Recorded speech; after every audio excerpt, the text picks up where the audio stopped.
Hello दोस्तों, welcome back. अभी TCS का Q4 का रिजल्ट निकल के आ गया। वैसे तो मैं जनरली ट्रैक नहीं करता हूँ, बट बहुत लोगों ने टीसीएस के बारे में पूछा था मुझसे।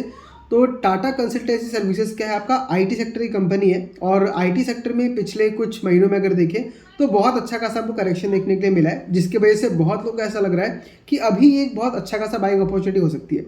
अगर 2017-18 का बात करूँ, या मेरे ख्याल से उसके बाद में ही, मुझे याद नहीं आ रहा, तो मैंने पूरा निफ्टी आईटी के ऊपर एक छोटा सा बेट लिया हुआ था। और उस टाइम में मैं मतलब मार्केट के बारे में सीख ही रहा था, तो मैं डायरेक्टली स्टॉक्स में नहीं जाता था। उस टाइम पे मैं आपको ईटीएफ्स के थ्रू ट्रेड करता था। तो वहाँ मुझे ठीक ठाक प्रॉफिट हुआ था, मतलब 30-40% का प्रॉफिट हो गया था मुझे आपका निफ्टी आईटी में।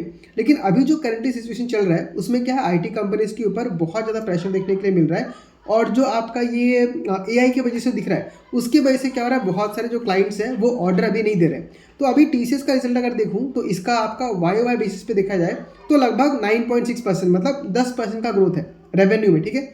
वही प्रॉफिट में अगर देखूं तो वहां भी लगभग 12% का ग्रोथ है। और Q1 की बेसिस पे देखूंगा तो ग्रोथ आपको 5% दिख रहा है। और आपका जो प्रॉफिट है वो आपको लगभग 30 या 28% कुछ है।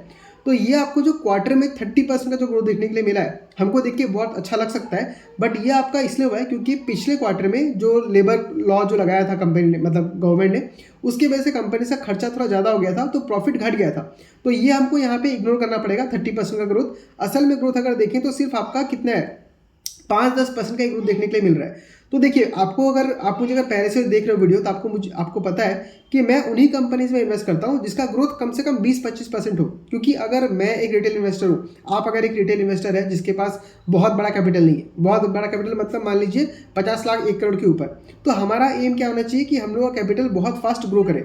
अब जो कंपनी खुद 10% से ग्रो कर रही है, आपका कैपिटल उसके उसके ऊपर मतलब मल्टी बैग रिटर्न आपको नहीं दे सकता। वो भी ग्रो करेगा आपका मान लीजिए 10-12% से, बट उतना ग्रोथ तो हमको निफ्टी 50 में ही मिल जाता है। तो मैं एक पर्टिकुलर स्टॉक में, अगर आप सिर्फ एक कंपनी में लगा रहे हैं, चाहे वो टीसीएस हो, चाहे एचडीएफसी बैंक हो, चाहे कोई भी कंपनी हो, तो आपने ज़्यादा रिस्क लिया है। अब ज़्यादा रिस्क अगर आप ले रहे हो तो आपको रिटर्न भी ज़्यादा मिलना चाहिए। तो अगर कंपनी खुद 10% से ग्रो कर रही है तो आपका स्टॉक भी होगा वो 10% के आसपास ही ग्रो करेगा। और 10% को अगर ग्रो करवाना है तो आपका पैसे को डबल होने के लिए लगभग 7 साल लग जाएगा। तो ये बहुत लंबा टाइम पीरियड है।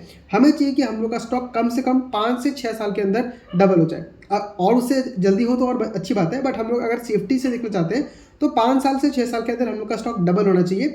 मिनिमम तो इतना मिलना चाहिए, जबकि इसमें कितना लग जाएगा, 7 साल से ज़्यादा लग जाएगा। तो इसमें हम रिस्क बहुत ज़्यादा ले रहे हैं। तो टीसीएस ने आपको डिविडेंड भी कुछ दिया है, मेरे ख्याल से 47 का या कुछ दिया है, मुझे एग्जैक्टली याद नहीं है।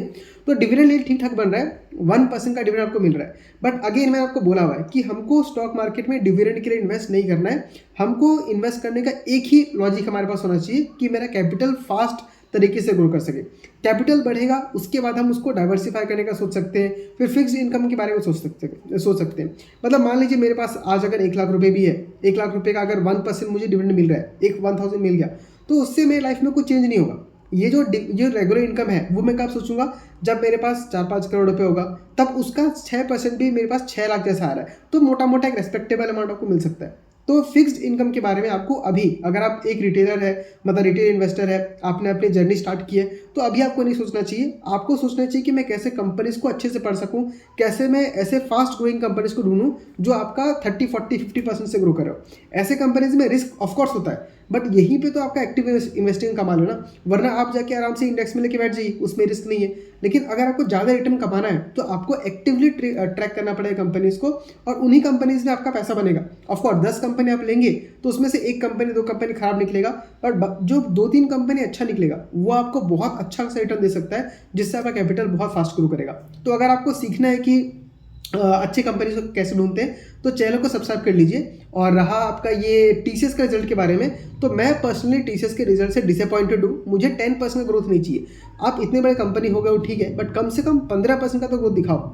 इतना भी नहीं कर सकते तो फिर मैं इस कंपनी को लेके रिस्क नहीं लेना चाहूँगा। मेरे लिए यहाँ पे रिस्क रिवार्ड रेशियो अच्छा नहीं है। तो आई होप आपको समझ में आ गया होगा। बाकी मैनेजमेंट ने कहा है कि हम लोग का ऑर्डर बुक अच्छा खासा है, तो वो हमको देखना पड़ेगा कि किस तरीके से ग्रोथ निकल के आता है। आगे कंपनी अगर मान लीजिए 15-20% से ग्रो कर पाती है, तब ये कंपनी बहुत अच्छा हो सकता है। बट कंपनी का बेस इतना बड़ा हो गया है कि मुझे लगता है इसमें चांसेस बहुत ही कम है।